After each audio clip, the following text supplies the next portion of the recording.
நிகழ்ச்சின்றது இதுதான் முதல் தடவை இங்கே நான் வர்றது.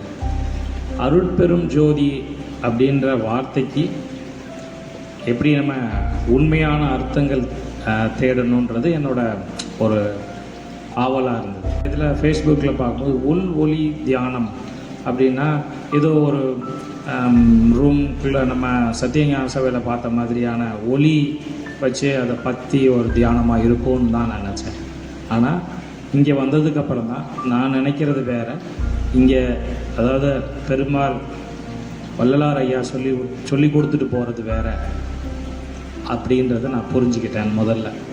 ரெண்டாவது, மனம் உருகி நான் ஐயா காலையில் சொல்லும்போது சொல்லியிருந்தாங்க, ஒரு ஐயா பாட்டு படித்தாங்கல்ல காலையில், மனம் உருகி கண்ணீர் வந்தது அப்படின்னா எனக்கு இந்த கிளாஸில் மனசை விட்டு ஒரு அழுகையில் ஒரு சந்தோஷம் அப்படின்றது இன்னைக்கு காலையில் தான்.